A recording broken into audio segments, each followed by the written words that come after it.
Olá, já voltamos e os muçulmanos estão realizando uma grande festa. É o momento em que eles consomem carneiros para lembrar o sacrifício que seria feito por Abraão. O abate dos ovinos segue as normas da Halal, uma das leis islâmicas. Vamos entender todo esse cenário na reportagem de Antônio Carlos Silva. Nesta época do ano, os muçulmanos comemoram a Eid al-Adha, a grande festa, a festa do sacrifício. Esse sacrifício, a gente está seguindo os passos do profeta Muhammad e do profeta Abraão. O profeta Abraão, a história dele que aconteceu com o filho dele, quando Deus ordenou ele abater seu filho, sacrificar seu filho. E na hora que ele foi para fazer o que Deus ordenou ele fazer, Deus ordenou ele a não fazer mais. E por isso a gente tem essa festa, que é a festa do sacrifício, ou a festa grande. Nesta quinta-feira, 10 carneiros escolhidos por muçulmanos de Cuiabá foram abatidos em Várzea Grande, no único frigorífico certificado em Mato Grosso, no abate de ovinos. É um negócio que no fim fica caro e as pessoas compram pouco e não dá para vender mais barato, tem que ser assim. Mas eu estou fazendo um esforço e a gente está atendendo bem aí a população que gosta de comer carneiro, né? Nós, como serviço de inspeção, estamos prestes, sempre dispostos a fazer esse exame, né? Além disso, a gente acompanha o abate do começo ao fim. Até o antemortem, que é realizado antes do abate, na qual a gente verifica as horas de jejum e tudo mais. Os carneiros foram abatidos conforme o islamismo, sem aplicação de choque elétrico antes da degola. Esta conduta segue o halal, comportamento autorizado pela lei islâmica. O termo halal, literalmente, na língua árabe, linguística, significa lícito, algo lícito. Mas quando falamos hoje em dia, por exemplo, na questão da alimentação, a palavra halal significa um termo de qualidade, sabe? Normas de qualidade, algumas normas de qualidade que a gente tem que considerar na hora de abate ou geralmente em nossas alimentações. Uma das normas da qualidade islâmica, né? Que um animal não pode ser sacrificado na frente do outro animal, não pode matar um animal na presença do outro. Tem que ter uma separação entre os dois animais. Também uma das normas que não pode aumentar a adrenalina no corpo do animal na hora de abate. Tem que deixar ele relaxado, tem que deixar ele não sabendo que ele vai ser sacrificado ou vai ser degolado. O Brasil é o maior exportador mundial de comida halal. Em 2019, 450 empresas brasileiras certificadas arrecadaram 16 bilhões e 200 milhões de dólares com vendas externas de comida halal. Os 10 carneiros abatidos em Várzea Grande, sob encomenda dos muçulmanos, serão consumidos conforme a tradição islâmica. Cada muçulmano que ofereceu esse sacrifício, ele vai dividir o animal em 3 partes, certo? Uma parte para consumo dele e sua família, uma parte para presentes, vai presentear seus amigos, seus colegas, por exemplo, e um terço para os pobres. Então tem que ser dividido em 3 terços. E o rebanho suíno de Mato Grosso permanece livre da peste suína clássica, segundo aponta o mapeamento de vigilância ativa realizada pelos médicos veterinários do Instituto de Defesa Agropecuária aqui de Mato Grosso, INDEA. Pelo trabalho realizado em 101 municípios nos meses de abril e maio, foi possível confirmar a ausência da doença altamente infecciosa, que não oferece riscos aos humanos, mas é mortal aos suínos, principalmente os domésticos. Para falar sobre esse assunto aqui no nosso Papo com Café de hoje, eu vou conversar com Daniela Schettino, que é médica veterinária responsável pelo Programa Estadual de Sanidade Suína, também do INDEA.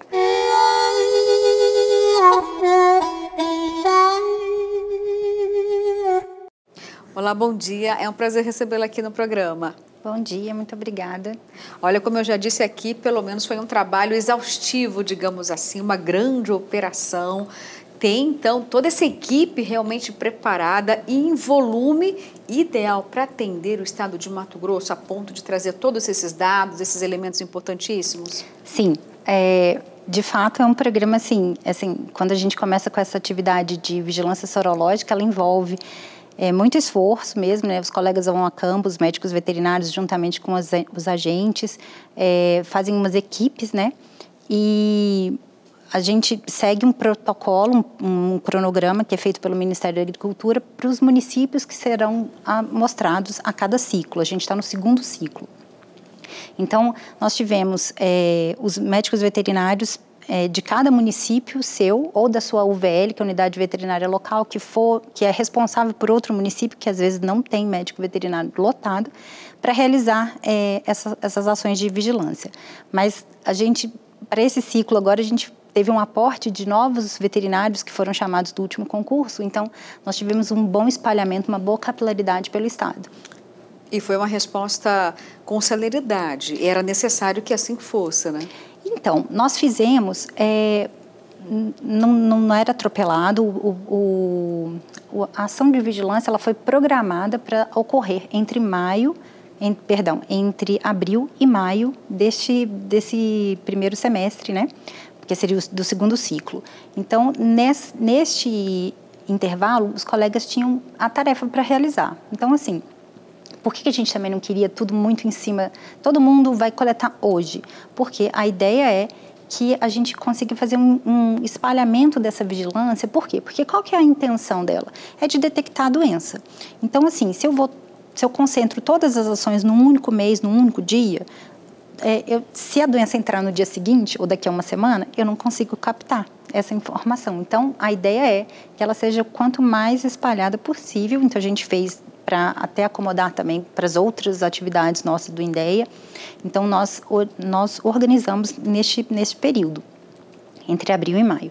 E, para complementar, a gente teve a ação de vigilância não a sorológica, a vigilância clínica, que seria então só a inspeção visual, entre março até agora junho. Então, essa foi totalmente o que a gente chama de vigilância longitudinal, para estar, de fato, assim, sempre visitando a campo e inspecionando os animais, porque caso eles se adoeçam, o INDEA está próximo e é rápido para agir. E, nesse momento, continua essa vigilância?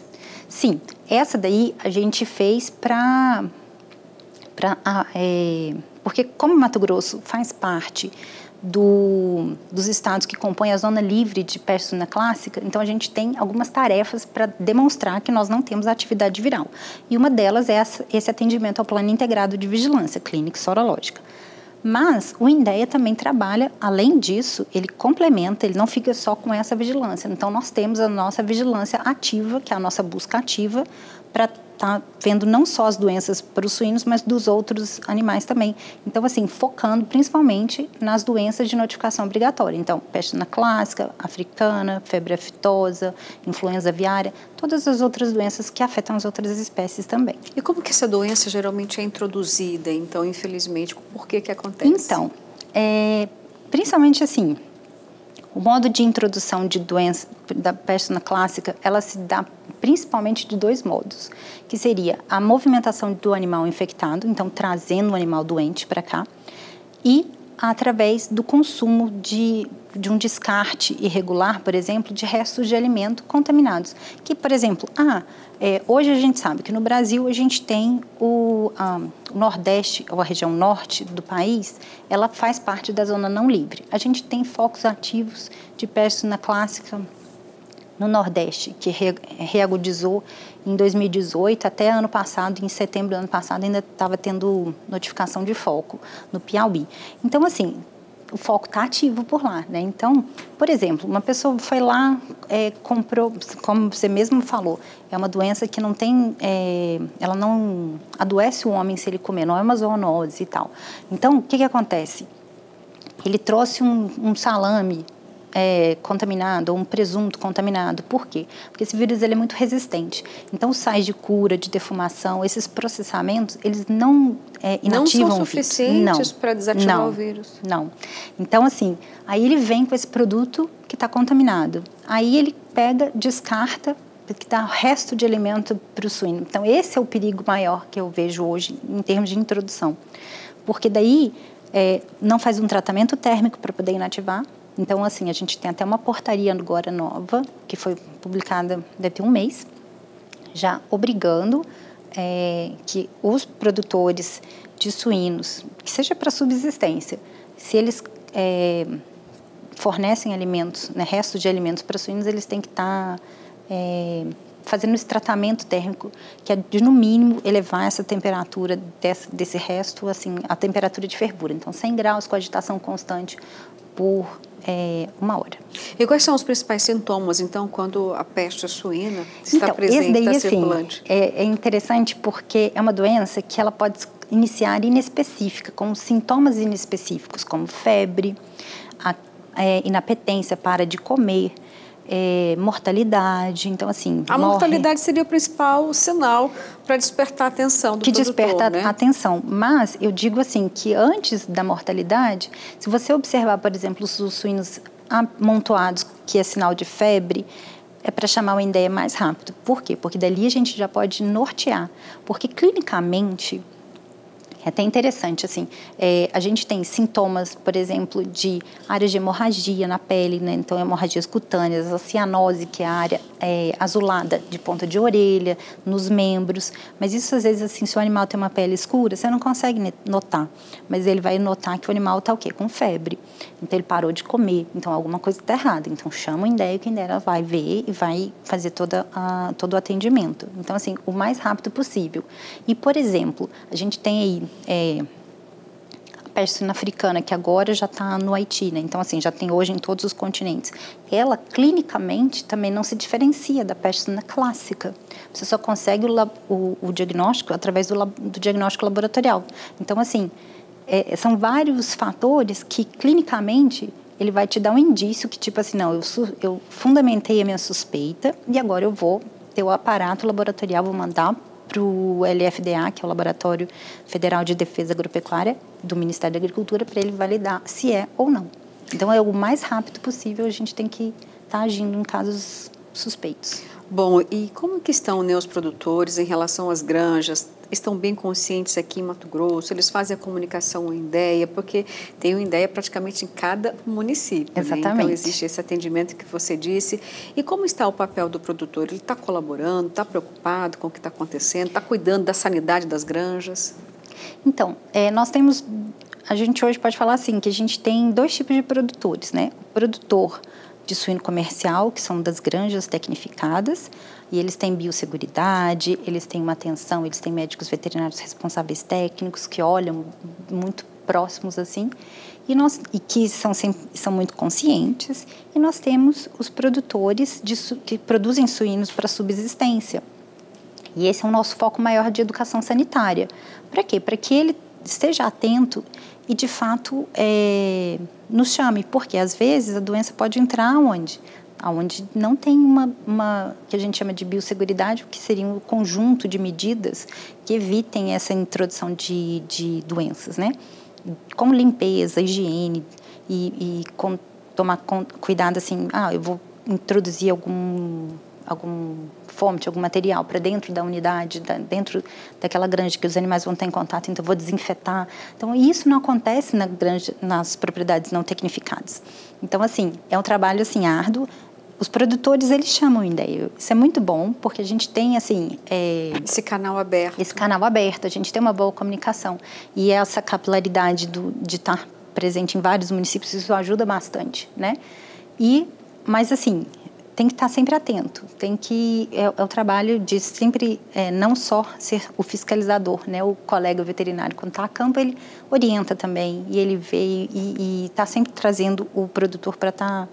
como um parceiro mesmo. Até porque é grande o número de produtores que tem lá, né, uma granjinha para subsistência, né? Então, de fato, traz uma certa preocupação, fica sempre em alerta. Exatamente. E, assim, principalmente, assim, ter atenção a não ficar dando o resto de comida sem esse tratamento térmico, porque ele vai evitar não só essas doenças de notificação obrigatória que a gente está falando aqui, mas também doenças da produção.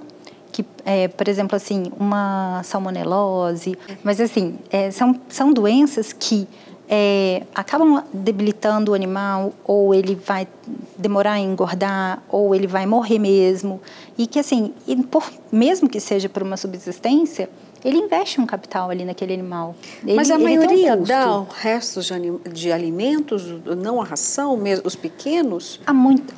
Isso é quase que cultural. Então, a gente agora tem que ser assim, uma mudança de chave. Falar assim, gente, vamos começar a criar diferente. É porque a minha preocupação é, será que esse pequeno produtor vai fazer? Porque quando você fala da questão térmica, tem que aquecer esse alimento. Mas isso não é difícil. Aquecer porque, assim, e já fornecer, então. Porque não adianta aquecer e deixar esfriar, né? Não, você não fornece quente.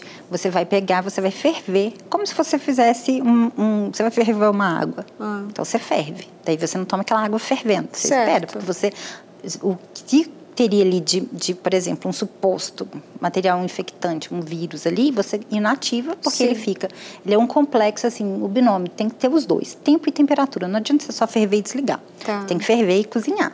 Então, e não precisa, assim, de equipamentos só o fogo. Sofisticados e tal. Pode ser um latão, um tacho lá, tipo assim, que tem um fogo, atingiu a temperatura e consegue manter essa temperatura pelo período e mexe com agitação constante para que toda a massa tenha a mesma temperatura de inativação, não tem risco.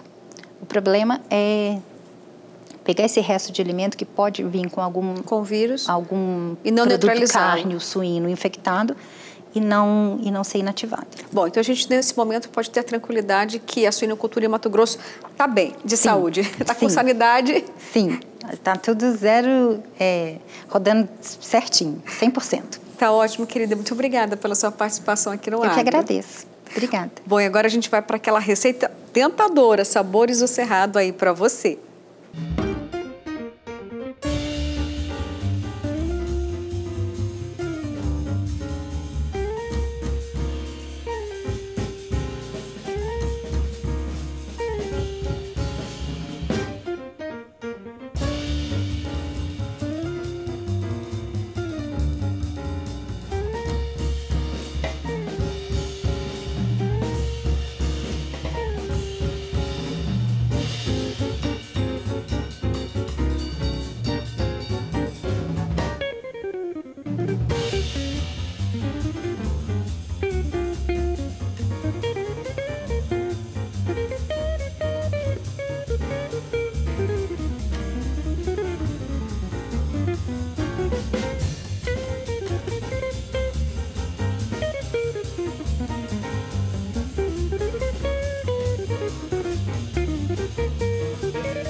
Delícia de receita para você, né? Também fiquei aqui com muita vontade, viu?